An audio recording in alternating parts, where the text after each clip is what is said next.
can Vitality lose the major? Okay, I think they can. yeah. There's other teams out there who can overtake them. No, I'm actually going to disagree with you on this one. Here's why.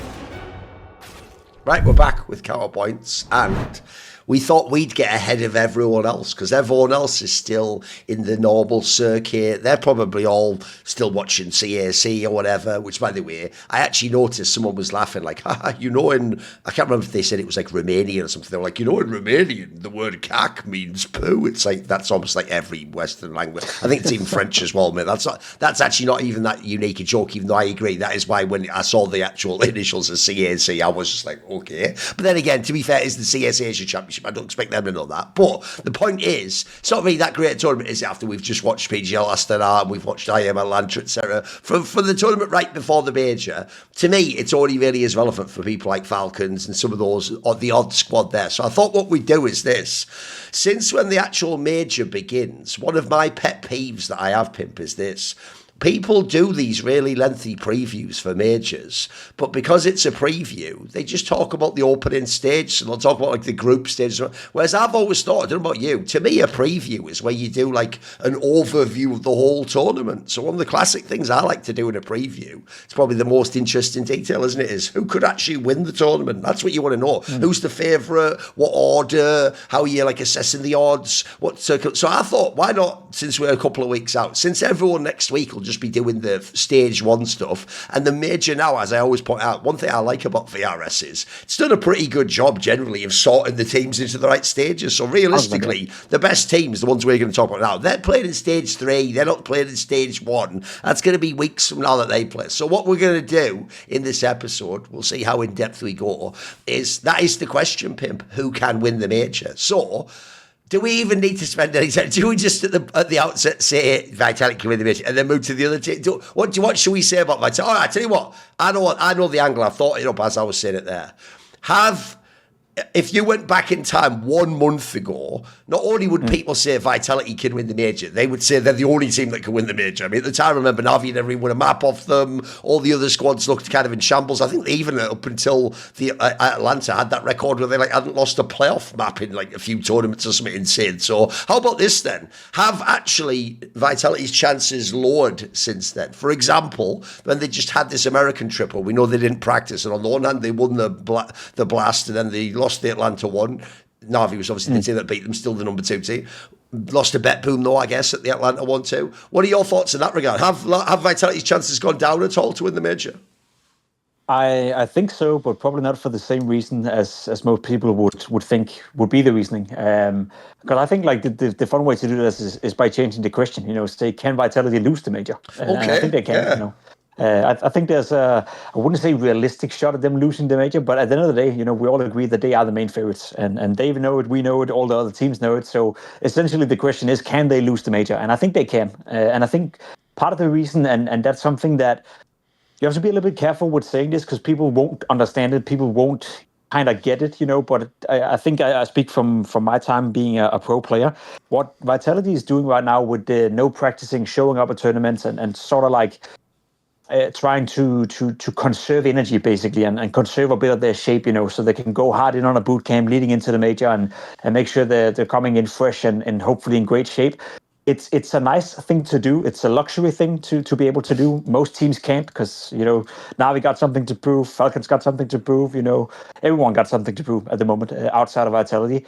But it also comes with a bit of a risk, It's not people almost, praise it and lay it out as, oh, that's great and you're so smart and, why don't everyone else do that? Okay, they don't do that because, they can't. They got something to prove, in the VS points. But it also comes with the risk of, funnily enough, not practicing in that period, And a lot of things can change in Counter-Strike if you don't practice for a month. And that's what Vitality have said, They basically went back-to-back tournaments, they prepped for IM Rio to win the ESL Grand Slam. Job done. Went to Fort Worth for the Blast tournament with no practice whatsoever. Same playbook as for IM Rio. Won that one. Went to Atlanta with no practice with the same playbook, from 4 weeks earlier at IM Rio. No practice. So we're talking a month of more or less no practice.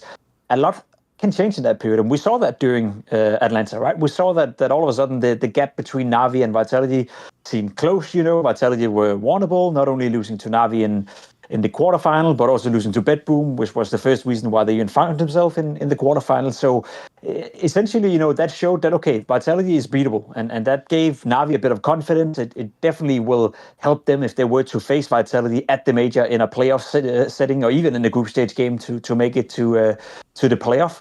And if anything, it's also a time period, where that 1 month is a period where Vitality didn't get any better, right? So the whole thing with us talk about people closing the gap, well, Navi closed the gap, I think Falcons, without even playing them, have closed the gap just by changing players.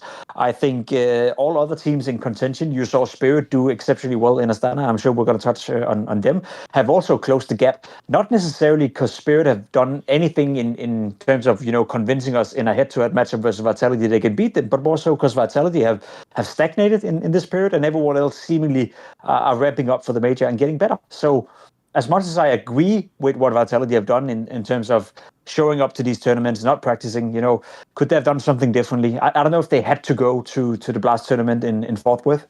Maybe I would have skipped that one.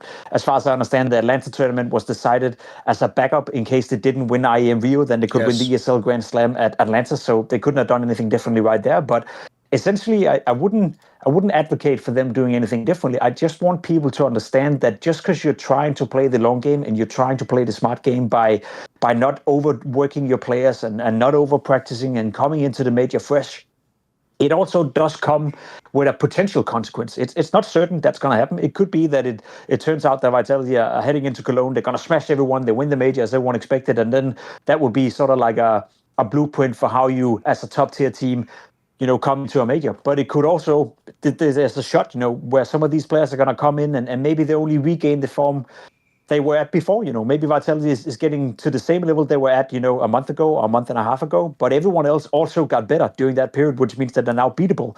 Whereas if they had continued to practice for that month they took off, maybe, even though Navi would have gotten on their level, they would have been even better. So it's not risk-free to do what they're doing. And I think that's the only point I want to make in terms of Vitality, because I agree they're the favorites. I have them winning the major. Obviously, you'd be a fool not to, in sense. But there is certain caveats and there is certain risk factors doing what they've been doing leading up to it.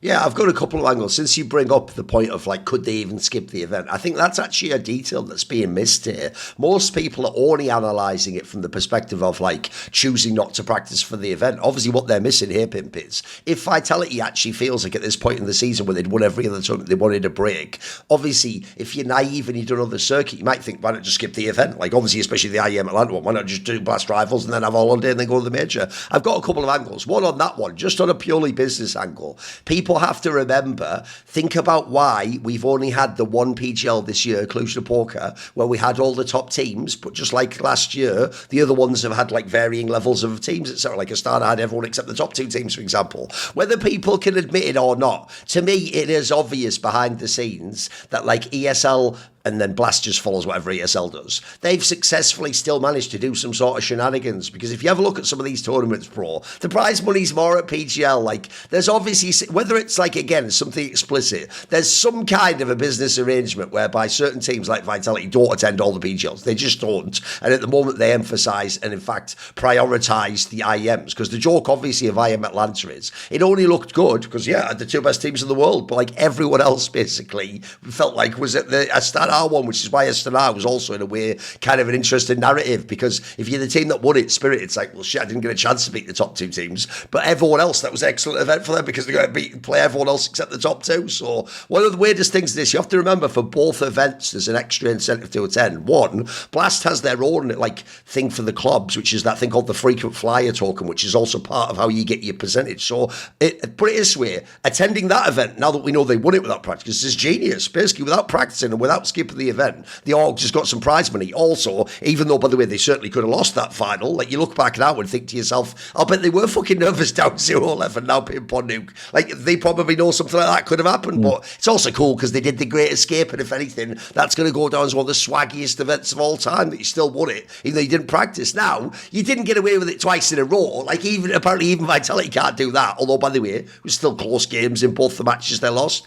But I'll say this, as you say, the real problem here here is people have to remember, this is a bit like why you saw those people make those comments after the qualification for the major ended when FaZe failed that HLC Belgrade. I saw loads of people like, but why did we do the qualification now? It's months until the major. And it's like, because we're not in the old days, boys, where you could have like the last qualifying tournament be like a week before the major, or like the RMR. Like, think about the circuit we're doing now. You have to know months in advance so that you can do the stickers and all these logistics, get visas. There's so many things now in CS that have made it, unfortunately, it's more professional, but as a result, we can't just do these things off the cuff. So basically, if people don't know, one of the reasons I kept telling people that even when FaZe failed to make the tournament, that isn't the end of their season. They have to actually scramble and play these next tournaments because you need the invites for next year. People always forget, people always forget that those invites are done, bro, I think it's something like 3 months in advance or something crazy. Like, it's not about like where you are right before. That's why actually you can have weird scenarios where someone peaks, but they haven't got any invites for the next like month and a half or whatever. In fact,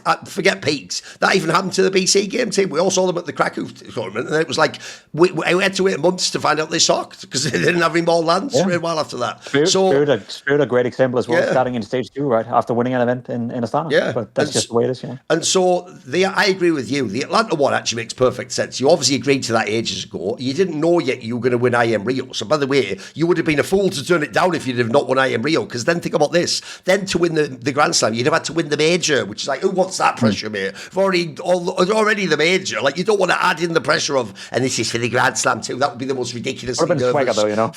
Listen, it would be cool, but again, I get why you make it easier. But I know what you mean. And that's just on the like financial side.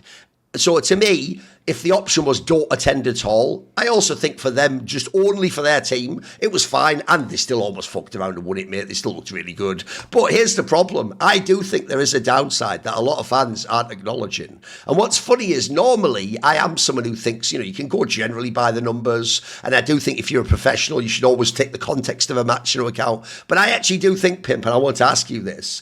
One thing that's funny is I do think that players themselves, though, are actually quite superstitious. I do think players do care about vibes and feeling. And so even though it doesn't sound weird, right? Look, if a NAVI player talked shit to me and was like, you always say Vitality will beat us, but we can beat them, look. Or if I was talking shit, I'd go, mate, they almost beat you in all practice. Like, that changes nothing. But that's to me, I'm pretty sure from knowing pro players, even if the NAVI players on some level know it's sort of cope, because they didn't practice and they were still really great in the game.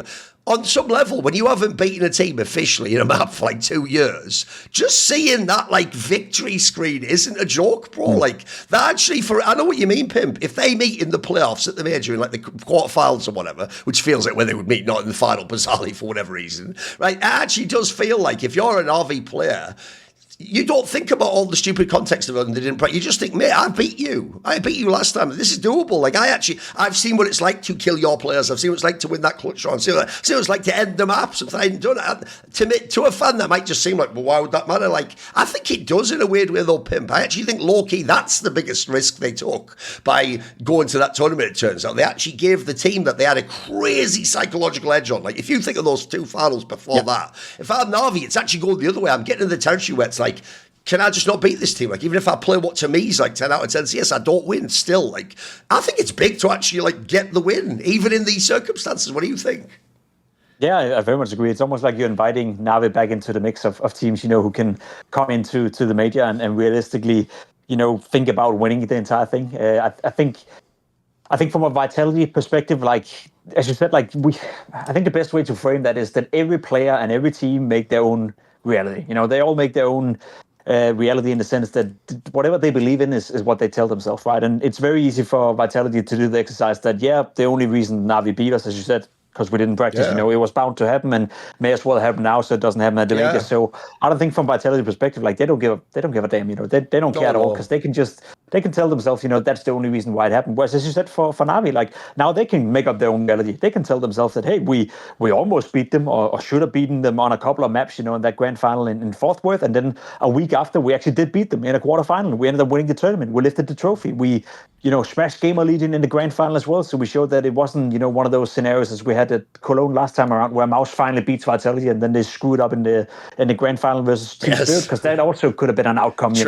for NAVI during Atlanta. That didn't happen, So I think overall the entire package for NAVI is that they can also build their own story and their own reality and say, we beat them, and next time we face them, we're going to beat them again. And we trust in Blade, we trust in the preparation, and we trust in the fact that maybe at this point, Vitality and Apex is trying to overdo it a little bit. They're trying to prepare extra well for Navi, and that could be something they can utilize. So it does change the dynamic of the matchup a little bit, potentially. But that's the thing, right? It's all potentially. We won't know before we see it, but just the fact that we can have the conversation now, as you said, that doesn't even matter to discuss whether or not Vitality are going to win the major. And that's why I rephrased the question and said, can they lose the major? And I think partly because of what happened in Atlanta, I think there's a world where Vitality is not winning the major. And yes, it's not that likely. But then again, when you think about it, what are the percentages of Vitality winning the major? Are we talking a 60% chance? Are we talking an 80% chance?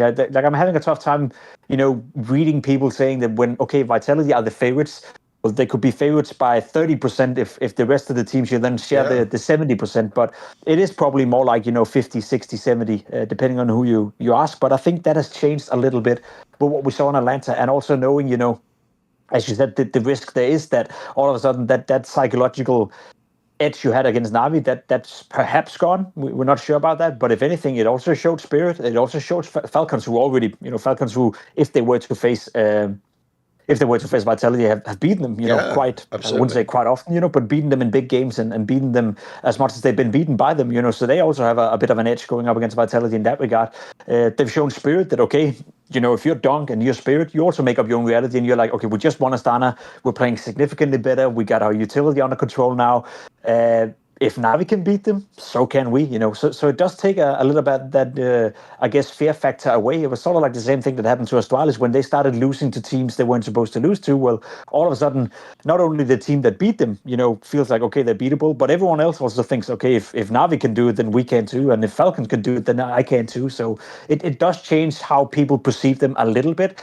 But then again, if that is just down to the lack of practice, then Vitality will come into the major and show that you may think that, you may feel that you can beat us, but you can't. And that's kind of what's going to be super interesting for me to see if they just come in and steamroll people like they have been for the vast majority of the year with practice, because that would be, again, a baller statement and a baller thing to do, considering what happened at Atlanta. Then there's one last detail on the Vitality thing, and this is also, funnily enough, it's in a similar territory to the Navi psychological aspect, which has nothing to do with the in-the-server things, what was going on with the circumstances of Vitality. So I'll give you a similar thing, because, bro, I'm almost certain this is part of why they did this break, right? When I just did my recent Reflections interview series with Apex, one of the things he told when talking about last year was that in that first season last year, where they'd won those 6 tournaments in a row, and remember, they hadn't even lost a series after that first one against Eternal Fire. They had that crazy streak of, like, I think by the time they got to the major, it was like 30 maybe or something. It was already pretty high, like the streak of best of 3, best of 5 series wins. And obviously back then we had no BO1s, so it wasn't until they played Legacy they lost a match even. They were just winning every single match, right? He even said that before the major, they joked, but it's one of those ones where, like, the joke has a grain of truth. Like, ask yourself this, why would you even think this joke? Even though they're winning everything, he actually said that they used to joke at the end of the season, like, maybe we actually should lose, though. Like, maybe it's better to go to the major, like, with a loss before. I'm assuming because, one, like, relieve the pressure. Don't have this, like, I can think about when Liquid lost their Grand Slam one, where they won the 6 tournaments. People forget it wasn't just a Grand Slam. They won something like 6 tournaments in a row. They also had a series streak going. In a way, first of all, the pressure's going to be bonkers to win the major at that point in time. Essentially, like you say, you're not allowed to fail at that point. Everyone's going to look at you like a moron. And then also, there's other aspects, like, actually, sometimes to lose, shows you a weakness you have before it gets too extreme, etc. Concepts like that. So what's funny is that's another example of where, from knowing players, I totally get what they mean by that. Like, in a weird way, it's actually something people might know this story if they're old school enough like us, mate. Famously, that's what actually did happen when NIP went 87-0 and finally lost to that Virtus Pro team. I think that's what Forrest or someone even said. He was like, it was actually a relief. We were sort of wondering, like, when are we going to finally lose? So as weird as it is, like, when you lose, then you just get to be a normal team again. Even if you're the best team, you just get to come back to reality and have a normal life. The problem before that is you are doing that thing which they've been doing for a while now, which is you're not even competing against these teams. You're like in a meta fantasy world playing against Astralis and Fnatic 2015. You're in some fantasy land. So in a weird way, and I think for them, especially because also, by the way, this will be a 3rd major in a row, people probably are going to say they're the GOATs if they win. There's already enough pressure. To them, I think actually it was worth, like, relieving the pressure in a weird way to find. I think they would have said the same thing if they lost the Blast rivals final.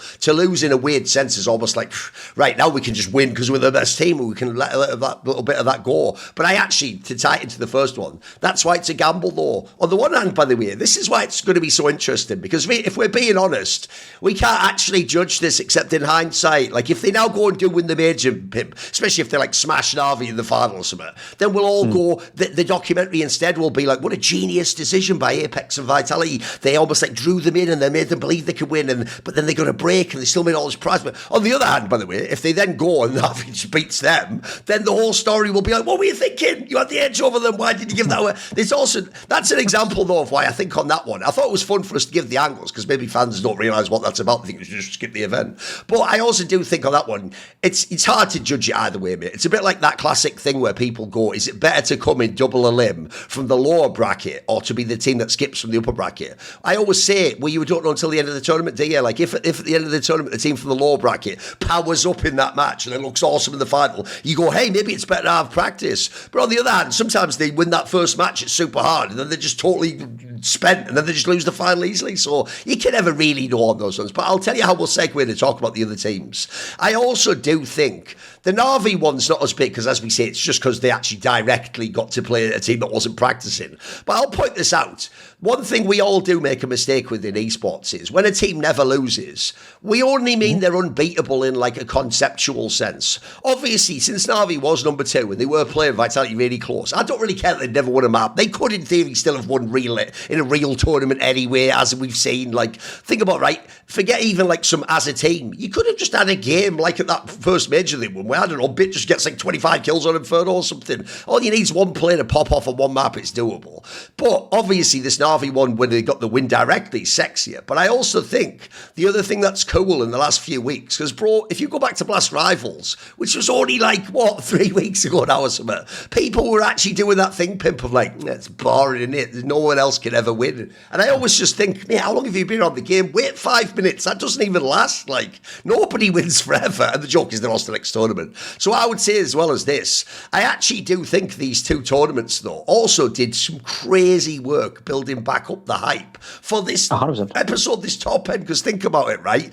The Spirit hype's obvious. We'll talk about that in a second. Like, that looks great. They've even just won this now. Like, they're looking fucking great. Like, that's already there. And they're donk anyway. You didn't need much to get us all excited about that one. As you say, the Falcons story already, even the fact that all their wins are so close, bro, already you can just see like the narratives of building of like, with karrigan, anything's possible. Like, that's why I also thought, even though fans thought it was a crazy move, I thought just the narrative part of like, if you're Monacy, it's like, this is different. Even if it isn't, mate, you'll convince yourself of that. Because again, we all do that. We all like tell ourselves the story, what we want the world to be. And then the last one actually is just one of those ones where it's by inference. If you just look recently, I know Furious had some bad results, like that Blast Rivals result was ridiculous to come last place. But then you look at that other tournament, those 2 teams that were the finalists, Spirit and Falcons, they played really well against them, bro. Like Mordor looked back in some of those games. So I think you suddenly look, and it's like, actually, just before the major, I think we've gotten like all the contenders back. Look, maybe we lost a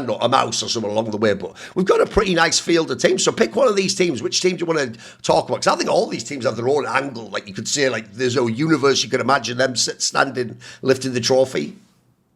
Yeah, let's not talk NAVI. Let's start with Spirit. I feel Spirit is the one that interests me the most, right? Because as you said, regardless of how bad they've been doing this season, you almost make the case that, okay, donk, if donk comes into the major in his best form, in his best shape, like, you can never be certain. Like, you can never be certain that he can't almost single-handedly carry his team to a major, which is ridiculous to say, but that's how good he is. And I think we established that already. Now, seemingly, what the reasoning is, I don't know. But the first 4 months of this season was probably some of the worst 4 months Spirit have ever had as a core unit. Couldn't really get it going. They were salt spoke for themselves. We're talking about a team that struggled to even make the playoff. And when they made the playoff, they had no impact in the playoff, et cetera, et cetera. All of a sudden, they have the standing coach coming in at IM Rio, Softic, I believe he's called. Hali is not there. And they look better in Rio. They look a bit different. Things are starting to change, and they make the playoff, and you think to yourself, okay, maybe there's something to be worked with here. Maybe there's a learning, or whatever. Next tournament, Astana. I agree. I was watching and covering Atlanta at the same time. And with the time zone, it was very tough to watch all the games. But the games I did get to see from Spirit, it looked solid. And the final against Falcons, it looked solid. It looked very, very solid. Sure thing, Donk played well, and sure thing, some of the individuals, played better compared to what they've been producing the last couple of months. But I think as a team, they just looked. I got a sense that they were solid. They didn't get punished in the same way they would have. Just a couple of months before, they would be a little bit more coherent. The map pool seemed to be stronger as well. And make no mistake, Falcons may be a new team and karrigan may just have come in, but beating them 3-0 like that in a grand final, that's no easy feat when you're playing m0NESY and Kyosuke and Nico. So I think Spirit is one of those teams that they're kind of walking into this tournament a bit in the dark. And I very much agree with you. Them winning Astana was the best thing that could have happened for us to build the narrative, because they have a pretty long period now where they don't have to play, where they can practice coming into it. And then we get to see them in stage 2. And that's going to be an early tell, because essentially when you look at the teams in stage 2 and when you kind of forecast, okay, who of the stage 1 team will join them in stage 2, there's no doubt that Spirit should just walk all over that. Whether you go 3-0 or you lose one of the games, maybe even one of the best of ones in the opening stage, who cares? Your Spirit, you're still going to make it to stage 3. And if they can confirm during stage 2 that they look equally as good as they did, or maybe even better than they did in Astana, I think we'll talk about a team that potentially could be the biggest dark horse out of everyone, because it goes without saying that we're going to talk about NAVI. It goes without saying we have to talk about Furia, despite their results maybe not having been as great as of late. But they were, for a long period, the second best team in the world. They were for a long period the team that was supposed to contest against Vitality. And naturally, we're going to talk about Falcons, having that X factor. But I think in terms of labeling one of the teams as a dark horse that I would actually trust in, that I would actually bet on, that I think has the potential to not only beat Vitality, but basically beat anyone who's in front of them, I'd probably go with Team Spirit. And it may be, it may be a bit recency bias. Atlanta may be, Astana may have been a tournament where everything just clicked and it got together and Donk was back to his normal bullshit. But I did see them get better during Rio. I saw them play much, much better during Astana, and something tells me that they will come into the major in an equal or maybe even better shape, continuing to working on what they've actually figured out now. Also now Magix have had a bit of time as an in-game leader. He's had a couple of bad experiences in playoff, so coming into Cologne, and if they were to make the playoff, then I think he'll be a little bit more calm and a little bit more used to being an in-game leader under that kind of pressure. So I really do think, and I really do believe that Spirit deserves to be talked about. And without the donk factor, I think the team is finally coming together as well. And one of the biggest difference makers, obviously, to me, has been Tinea, coming alive, and the fact that they've found a way to utilize Tinea, to actually have him have an impact. We're not even talking about the Donk Shiro combo that much, because we know what we get from Shiro, we know what we get from Donk, but the fact that we maybe have a third player now in the mix, it's called Tinea, well, who's to say that Donk, Tinea, Shiro can't be as strong as a trio as Nico, m0NESY, and Kyosuke? Maybe even better. So I really do think that Spirit is. They're one of the teams that I'm curious to see what are they called? All the prediction markets, the Calci and Poly market and whatnot. What kind of percentage they're going to be at in terms of will Spirit win the major? And I think there's value for money in talking and looking at Team Spirit. Yeah. I mean, first of all, as you say, by the way, I think this is totally fair to do, because but if you think back to some of the years where Vitality had scuffed rosters, we used to say the same thing in an individual match. Though, see who can win you any match. That's why if anything, one thing I do feel mildly sorry for Zimu is we did still have crazy expectations, even when sometimes he had some scuffed teammates that probably had no business being in those matches. But it's the same for Donk. We all know if he goes absolutely crazy in a game, he could beat any team. I mean, the guy's already. I mean, he actually did it at this last tournament. People don't know that was his second highest rated tournament after the original Katowice. This guy, the joke is what just looks like a really good tournament for him could be record breaking numbers we've never seen before. So by definition, this guy can do things that we've never seen before in CS. But I agree, the bigger deal to me is what happened to the rest of the team, mate, because I'll be totally fair with this. I did the same thing to Makaze and Navi. When he had the EPL pop off, I was like, let's wait, though, that's one tournament. But then the next tournament he did it again. Today's done it twice now. He did it in Rio. It's just only the final he was bad in.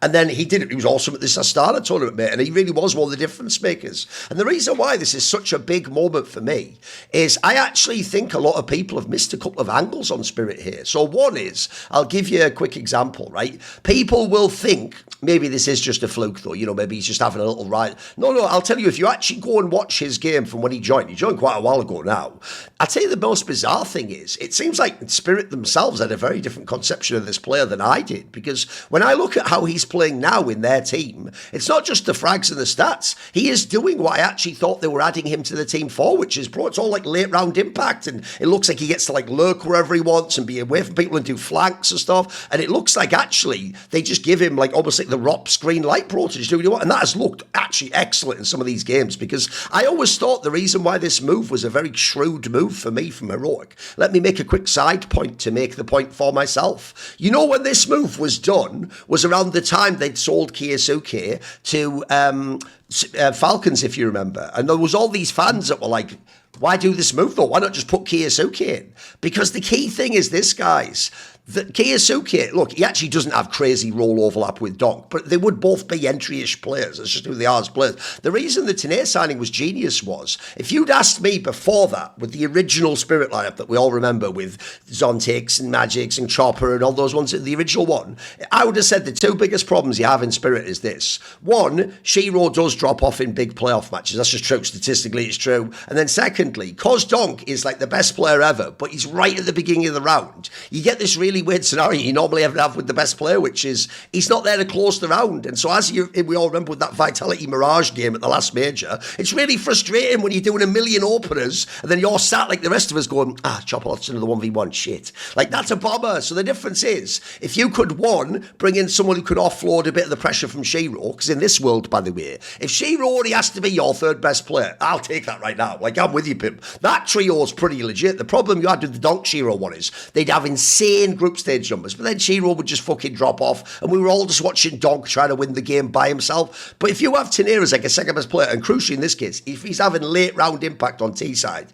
as you saw in that tournament, mate, Spirit's suddenly a way more dangerous team. That isn't just a donk show. Like, you could see actually one of the things that was frustrating Falcons was today, mate. Sometimes he would kill a rotation or get some crazy flank off. That wasn't in their game before. If that was, again, a Zontix or a Chopper move or something like that, you're not as scared of that. Like, I have that principle I often tell people. That's why I also think Vitality's OP. I have a concept that goes, when you're watching the game, either as the opponent or, so if you're dead in the game, or as a fan, when you watch on camera, and that team is in a 2 versus X, you immediately suddenly know in that moment what you actually think about that team. It's like that famous thing you've probably heard where people say, if you can't make a decision about something, get a coin, flip it, and the joke goes, the second the coin goes in the air, you'll actually know what you really want, because you'll know what you want the outcome to be. But before that, you couldn't be sure, right? But the second it goes in the air, you'll be like, oh shit, I hope it's that one. Same thing, if people are left in a 2vx, think about how different this premise is. In Vitality, there's no wrong answer, by the way. That's why they're OP. But if you are in Spirit, think how different it would be if it was like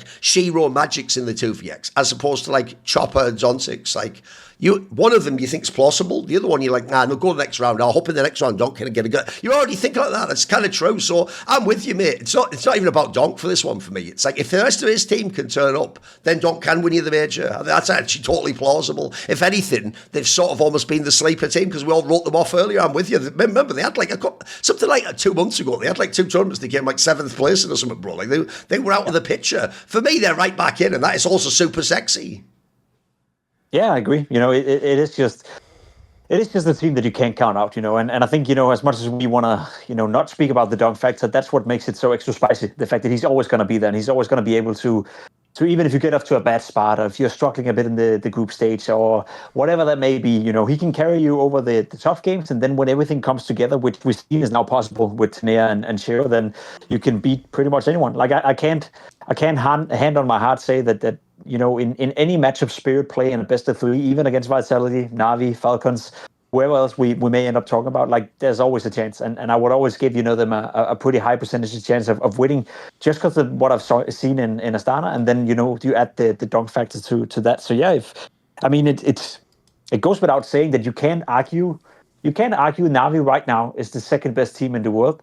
But I'd be willing to take a gamble and say that there's a higher chance that Spirit wins the major than Navi. Like that's the way I see it. There's a way higher chance for way higher. There's a slightly higher chance for Spirit to win the major than Navi, and that's not not being impressed by what Navi is doing at all. That's more so just realizing, okay, the peak level of Spirit, the Spirit that was built to be like the reason why they changed Chopper for Magic as well is because they realized that we can be world beaters. Like we can be the team to take down Vitality. We can be the team to win trophies. We just need to figure it out, and seemingly they figured it out, or at least closer to be figuring it out with the new roster, with Tania and with Magix as an in-game leader. So yeah, I think that's why I wanted to at least talk about Spirit before Navi as well, because to be completely honest, I see Spirit as a more likely major winner than Navi in Cologne, as wild as that may sound.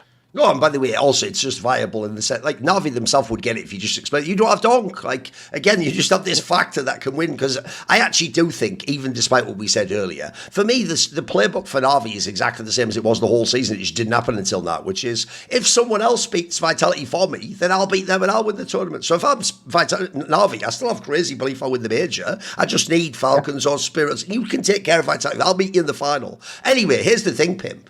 Listen, I'm masterful at what I do. Speaking of getting to the final, did you know that with our sponsor Prize Picks, which is now an official daily fantasy partner of the NBA, they have something called the Do It Live 2026 NBA Finals Sweepstakes, where you could be in the final of the NBA, not the major. So if you pick live squares during the NBA playoffs, you could win a trip for two to the NBA Finals. To enter, just make a $5 lineup with at least one live NBA player pick during any part of the 2026 NBA playoffs. Live player picks are picks made after a game is already in progress. So the concept's simple. Obviously, it's just a clever way for them to get you, while you're still playing now, to test out this new feature where actually you can do it while the game's live. Similarly, they have an early cash out thing where while a game is still ongoing, if your player does really well, you can also just cash out and get your winnings immediately. It's really easy to do. You just pick between 2 and 6 stats projections. It'll just say something like 3-pointers, rebounds. It says you just pick for that player. You pick which player you're interested in. Does he get more or less? It's really easy. It's quite fun. Also, they have all social features. You can copy, so you can show your friends what lineup you picked. You can actually also go and see people who are successful and copy their lineups, etc. So, also it's available in 50 different states. So download the Prize Picks app today and use code COUNTER to get $50 in lineups after you play your first $5 lineup. That's code COUNTER to get $50 in lineups after you play your first $5 lineups. Prize Picks, a preferred partner of the NBA. Okay, here's what we do now. Now tell me. Yeah, before we move on, I haven't been following the NBA playoff. Who's in contention? Like, are we still in the LeBron era winning? Or No. He's long gone. At the moment, the team that's probably going to win is the team that's actually the current champions. Is a team called the Oklahoma Thunder, because they have the player who's like the MVP at the moment, and then also, this might sound mad, but this is real. I'm a true fan in this sense. They also have the most OP combination I've ever seen, Pimp, which is on the one hand, their star player, because at the moment he's like one of the big stars in the NBA. He really has that thing, mate, where it's like Man United players back in the day. You can't touch him. If you touch him, it's a foul instantly. But then here's what's OP. His teammates are super physical defensively, and they maul the other team's star players. So at the moment, unfortunately, what everyone, including me, is whining about in the NBA is it's not just that this team's going to win and they're the best team. They also it looks like the refs sort of help them in a fucked up way. Or at least, if I was going to be charitable, I would say the NBA hasn't quite figured out yet how to appropriately officiate their games or whatever. But anyway, the point is they have like an extra quality that unfortunately means they will win again. But they're also a pretty good team. So it's just one of those things where I just wish you took that part out of the equation, just let the teams play and see who wins, so whatever, it is what it is, but it's quite exciting.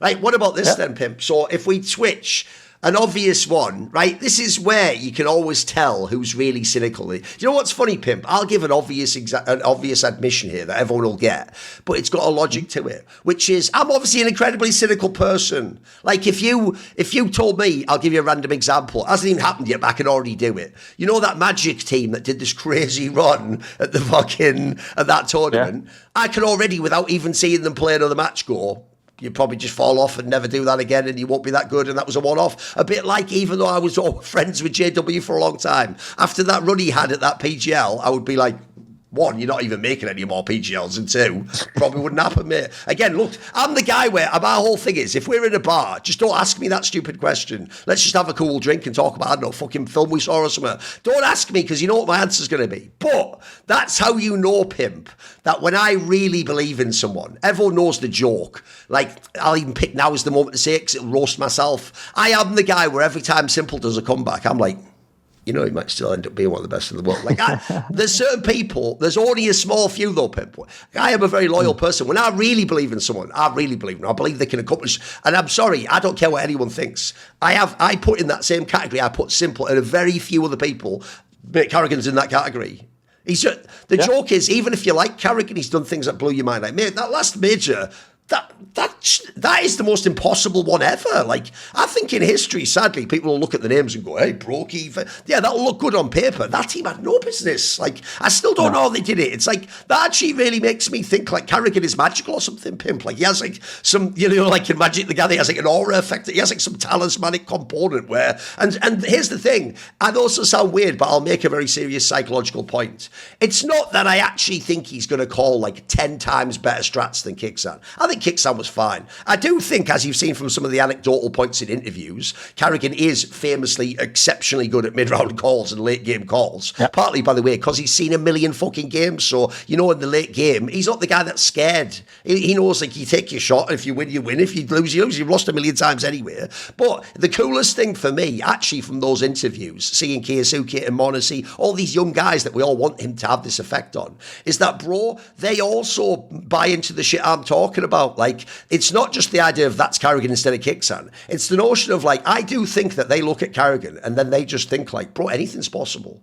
Like, fuck it. Maybe it is Falcons bullshit now instead of FaZe, but maybe we actually do it. Because when I saw those games at Astana, mate, Falcons was probably the most notorious team in CS in the modern day of throwing fucking leads and blowing the games that are all 11-11 and all the overtime game. All of a sudden, when they had karrigan, it's like that already seemed like it was starting to heal itself, and suddenly they were doing the FaZe shit of, like, they're the team that's, like, loving that they're in the moment and they get you to OT. Like, low-key, I know it's so far to go still to win the major, but I already believe it's already started. They're, like, the fire's kindled. So I'm sort of low-key super hyped about the Falcons. I think this could be a really cool story. Could obviously still also, by the way, completely crash and burn and be the most epic shit ever, and then Nico think, why did I bring him back? Yeah, that's all true as well. Don't worry. That's lurking in the background. But I think you have reason to believe with this team. And by the way, if I'm Falcons, I'm believing anyway. Fuck it. Let's just go on a magical journey, bro. Let's do it. Yeah, I very much agree. You know, and I think it's fair that you hold him up in that category, because what happened, you know, in FaZe many times, you know, even the major where they lost to Spirit in the final, you know, coming into that one, you know, the last game for Ups as well, there's a reason why he left for Vitality. There's a reason why it was a no-brainer for him to leave that FaZe clan, even though they were in the major final and was on Dust 2, 1 round away from winning the entire thing, right? That was also a bit of a miracle. So he's been able to produce miracles a fair few times, that it's only fair that we actually understand, or we actually give him the benefit of the doubt in that regard. And it also, you know, to me, there's two things to what you're saying right now. And one of them is the whole concept, you know, of whether or not that he is a better caller or a better player or a better package than Kixan, you know, because I think there's a debate to be had, you know, because karrigan, from an individual standpoint right now, has probably never been worse as a player. Like the production he has on the server, the way he conducts himself as an individual player, and I guess the ability or the lack of ability to frag out has never been worse for karrigan.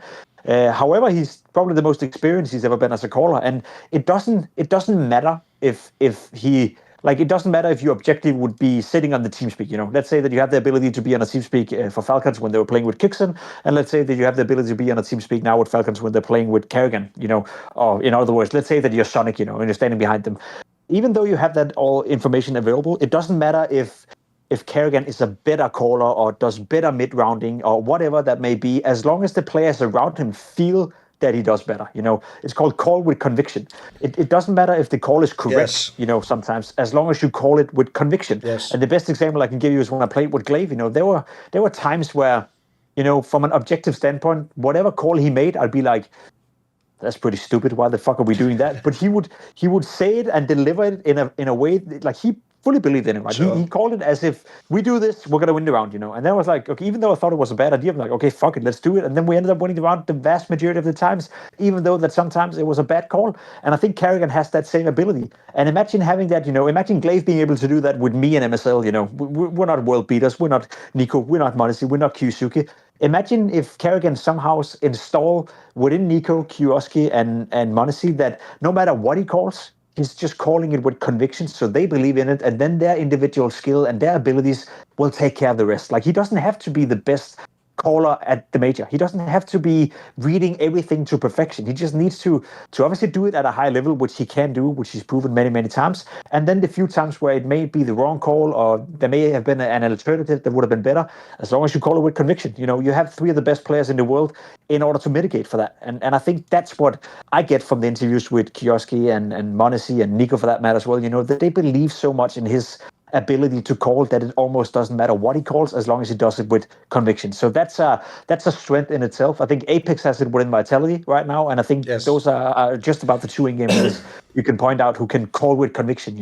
Magic can't do it in Spirit. There'll always be a donk, thinking to himself, well, that's stupid, I'm going to do something else, And then maybe donk can do that, because he's as good as he is. But I think within Vitality, within Falcons, maybe in the new iteration of Mouse as well with Exertion, that's something he can, that attribute, it takes time, and it takes a bit of, I guess it takes a bit of belief from teammates over time to build up that you're doing the right thing, but it's such a unique quality to have. And I think karrigan comes in straight away with Falcons and have that ability to do that. So I'm with you. I will also say this, and I'm probably getting hammered down for this, especially if Navi ends up winning the major, but I also would say that there's a higher likelihood Falcons win the major than Navi, because I think they have that X factor. I don't think, to be honest, I don't think Falcons will win the major. I don't think they're ready for it yet. I think, as you said, like, there's always this in the back of the mind with Nico, the Kyusuke playoff. I don't think karrigan can come in and erase all the problems. He cannot come in and just completely turn it around. It would be a massive surprise if they win Cologne naturally, but it's not impossible. Whereas I feel for Navi, everything has to go hand in hand, everything has to work out, and the whole blueprint they build up, that's such a strong core, such a strong unit, and we'll get to Navi, I guess, afterwards this one, but it takes so much more to win a major. It takes X factor, it takes something extraordinary. And when I look at the other teams, well, the extraordinary part about Spirit, that's donk. The extraordinary part about Vitality is the fact that they're the best team to ever grace Counter-Strike, and the extraordinary part about Falcons is that, like, ridiculous amount of X factor you have in Modesty and Kyusuke and Nico as that trio, and now karrigan you added into the mix as well. So simply based on that, I think that's why I find them so interesting. Because I was, if you were listening to our episodes, it went from us saying, okay, Falcons, they'll figure it out, they'll get that win, they'll get over the hurdle, to us fully losing belief. And then the only thing it took was just to bring in karrigan instead of Kixon, and all of a sudden I'm a believer again, because I believe, I believe in individual quality, and I believe that eventually they will figure it out. They are too good not to figure it out, and they kind of figured it out in Astana, and they're kind of, I'm at CSC right now, that they're doing well. They're playing the semi-final tomorrow, and they will most likely win that. They'll most likely go into the final, and they'll most likely win CSC, and I think they have to.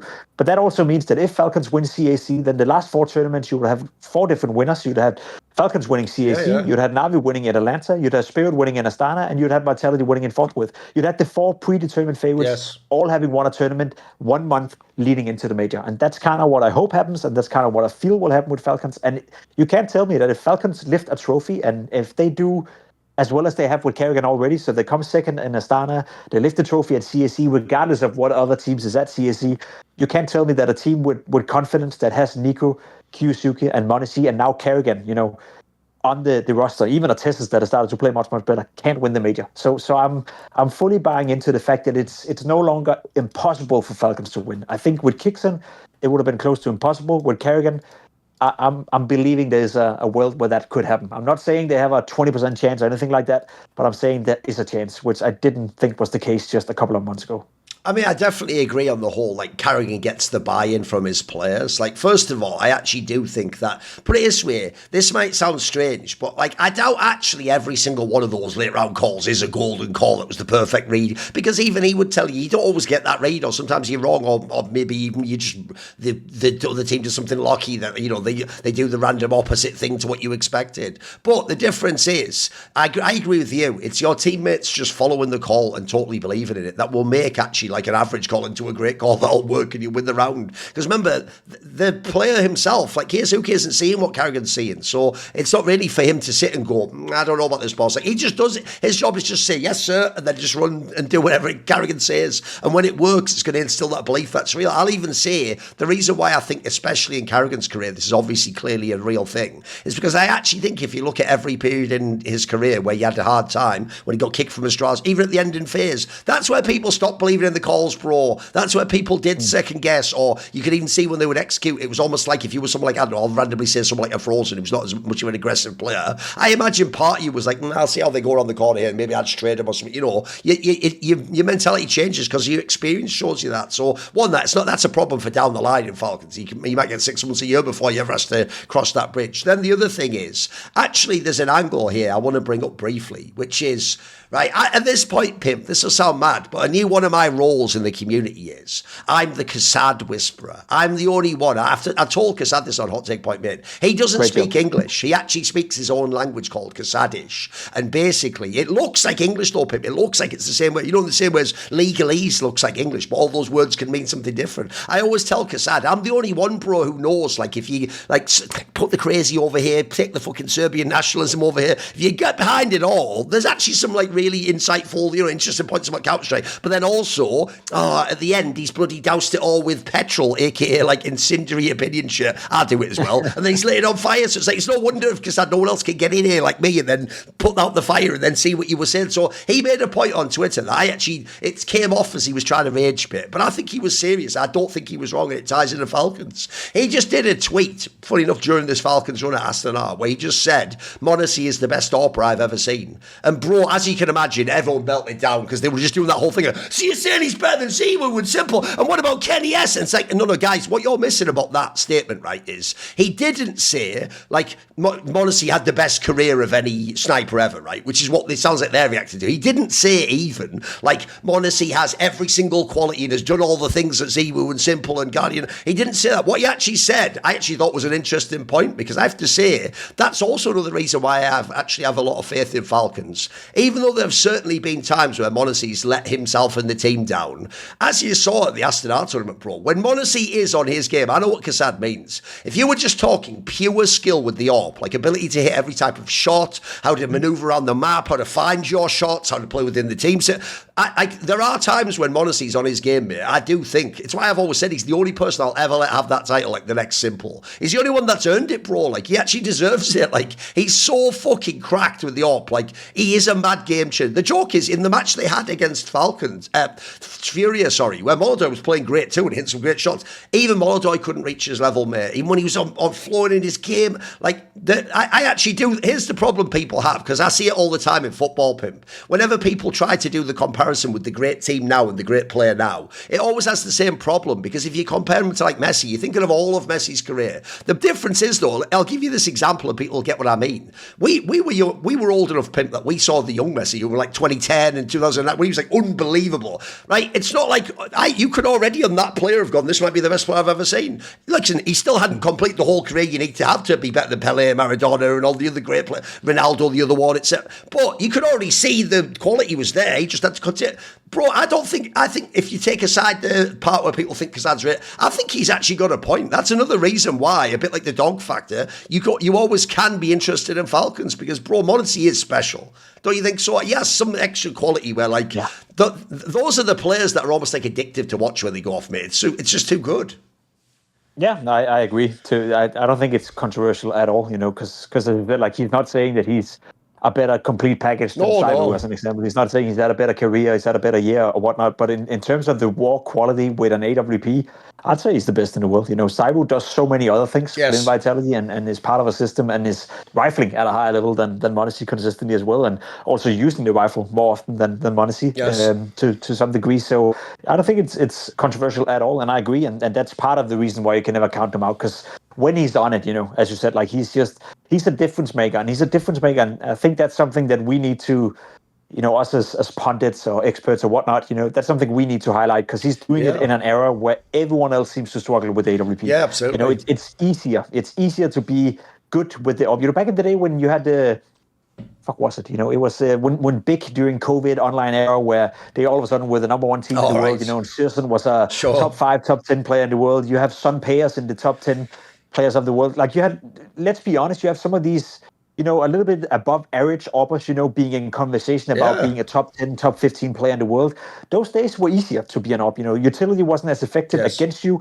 We hadn't really figured out the way we use Molotovs today. And basically, the way you're constantly being flashed and pushed out of positions today is way, way worse than it was back then. And then obviously with the game as well being CS2 and no longer CSGO, seemingly that's done something with the AWP. And Monacy has been able to just freaking ignore that. It doesn't matter whether he's playing CSGO, CS2, doesn't matter whether people throw a million grenades at him, or force him out of positions. He's found a way to still be effective and still be on his game and have impact, even when the game is offering, the toughest work conditions it's probably ever have for an AWP player. So for him to do that in this era, I think that's the most impressive thing. And that needs to be noted down as well. We're not talking about an era where there's 10, 15 good AWPers. We're talking about an era where it's hard to mention more than 5 who actually play with the AWP at a high level. So I agree, and that's part of the reason as well why you should never discredit and never ever stop believing in Falcons. That's why I still will phrase it like this, as I said, like eventually it's gonna click. Eventually they will figure it out, and whether that is this year with karrigan, whether it's next year,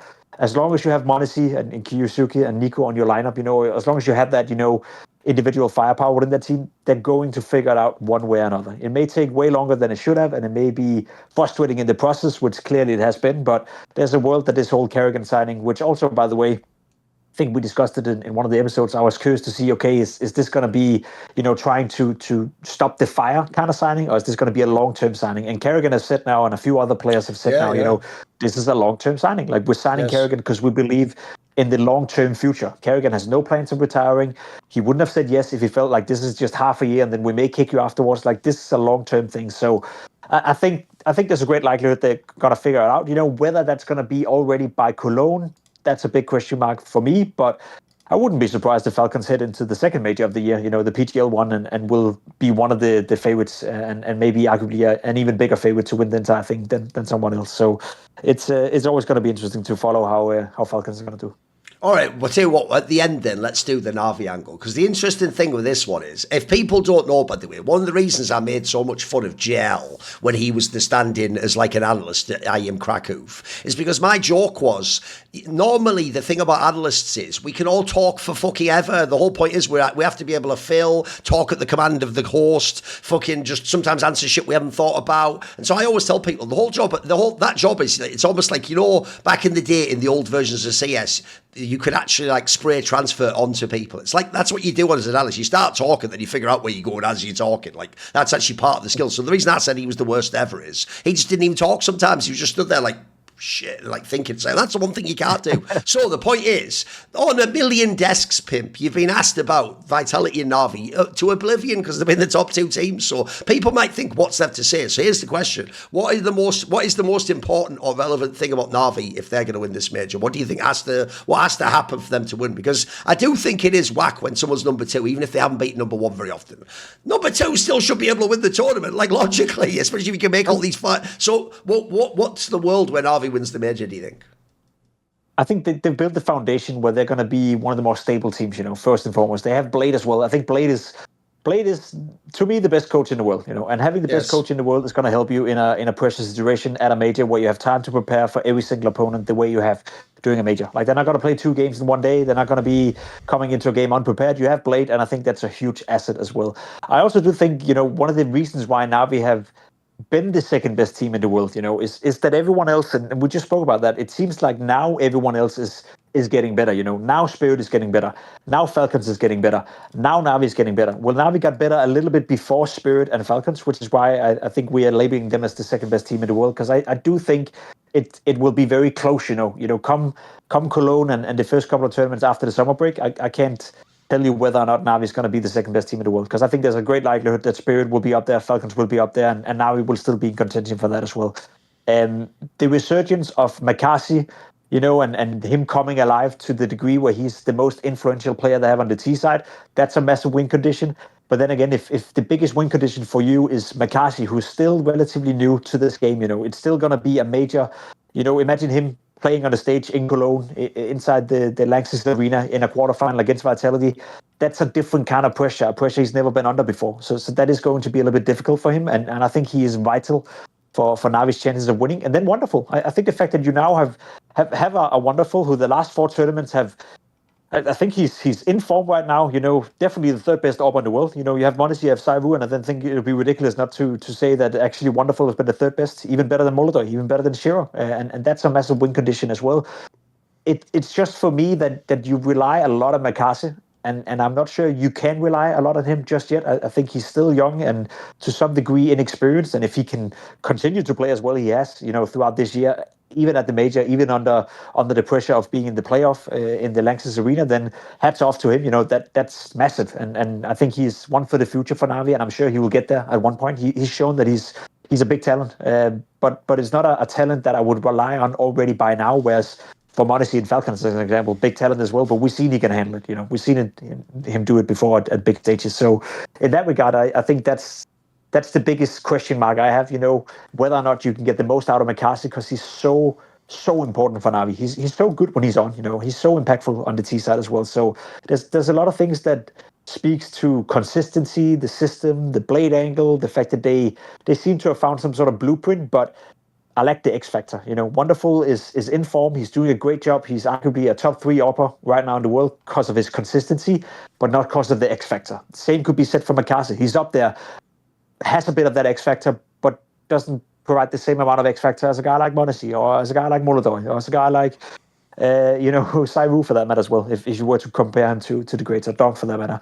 So that's where I feel Navi is lacking a little bit. That's where I'm afraid they'll be figured out. I'm afraid that at the major, everyone would have looked at Navi as well and figured out, okay, this is how you set up Makase, this is where you do well, this is where Wonderful gets the best done. If you can just fiddle a little bit with that, then there's not that much to fall back on for me. So in my world, everything has to play out to perfection for Navi, and they've shown they can do that. And there's a higher likelihood of that happening when you have Blade behind you, but it's a little bit more fragile to me than a team like Vitality, obviously, or the X factor of Falcons and Spirit. Yes. Yeah, what I will say is this. People will not like NAVI. I think they're a really awesome team to watch. They have a very logical, when you watch it as an analyst, it's beautiful. It's great. It's what Counter-Strike is. The problem is, in the same way as like you, the real secret weapon / the best part of NAVI is their coach. That's the most OP position they have in their team. So that is a massive factor that can help you win the game. I think that's part of why they're so consistent, why they've got their baseline level of their game is actually, you could argue, the best aside from Vitality's basically. They're fucking fabulous. The problem I have is, similarly, the reason why we give so much credit to Blade, though, is they don't have the OP player. Like, even Makase is peak at Wonderful, they're not Monacy, they're not fucking donk. They just aren't, and they never will be either. So the downside is, if you are Navi, the real problem is you can't ever play badly and win. By definition, your team has to play great because that's what your team is. It's the team. I've seen plenty of games where Donk just carried Spirit's arse over the finish line, or Monacy just fucked around and won a game. Obviously, he's done it a million times in his career. That is a problem because it basically means if you're Navi, it feels like you can't make a mistake. Other people can. They've got the player that erases the mistake, as it were. Then also you got the factor that. I agree. I actually think, if anything, this is the year that shows that under Blade, at least, every year, Wonderful looks like he's got an overall better, mate. He's improved his weaknesses. He's got him stronger as a player. He's still never going to be Monacy or Zimu, but that's fine. You can, like you say, being third or fourth is pretty fucking good, mate. That's enough to get you championships. And also, specifically, he's actually directly been playing great against Vitality too, which is also a big deal. If you play them, that gives you a chance in the game. Here's my problem. I know what you mean. The Makase one is the sticking point, because if people don't know, Vitality is basically the worst team for him statistically. That's the one team he really struggles against, and he's almost never had a good. He was not bad in the Blast Rotterdam final, but he's almost never had actually a good game against Vitality. I will just say that none of that matters if he does one at the major, mate. So as long as he gets 2 maps off in a best of 3 at the major, it might not matter. All you have to do is do it one time. And then lastly, even though that one's a bit of cope because it hasn't happened yet, I'll tell you the actual or very real detail that could be the gift to a Navi. I do think for Navi, unlike some of these other teams, the other teams, if everyone plays great, maybe they can beat Vitality anyway. I think Navi does maybe need Vitality to have a bad game or someone underperform, etc. Well, I'll tell you the one extra thing you can add in that didn't happen in any of these other tournaments, which is, as as we discussed earlier, Vitality are going to have their own pressure because it's the major, bro. Like, that's nothing to do with NAVI. That's just the pressure. You have to win this major because you're the best team. You've won every other tournament. You look like a fool if you don't win it. So you could even argue, by the way, even the idea of we never really lose to this, bro, that's the sort of thought that actually can work against you in that moment too. Let's say they get up like Blaster, maybe they have a big lead at the beginning of the game. That's where you start thinking, fuck, is this one we're going to lose to this day? That people, again, psychological aspects are so crazy and squirrely. You never know, they affect people. Sometimes they have no effect at all. Sometimes they destroy you. So I do think there is it's not impossible that Vitality can lose to NAVI and that NAVI can win the major. But I'm with you. The real problem is, even though I still think because of their baseline level, they should be considered number 2. I'm with you. I would take all those other teams, bro. I would maybe even, if I'm being crazy, say if they play awesome, maybe even Furia could do a run, mate, and, Molodoi pops off and Kesaraza. Because, again, they have stars. Like, people will think I'm just doing some WWE shit with Pimp, but I've always thought stars, the reason why we're so, addicted to watching them in Counter-Strike is they sort of break the other rules of the game. Like, people like NAVI, what's beautiful about them is they win with the strengths of what Counter-Strike is. That's like when you have a football team where you're just using all these pieces perfectly and they all fit together. The difference is when you have stars, like I said, they win your games you're supposed to lose. Like, that's why it is kind of OP to have those players. And actually, even the teams that have those players that aren't as good as NAVI, part of me feels like if you ever hit your top level, I'm with you, you win the major. You do.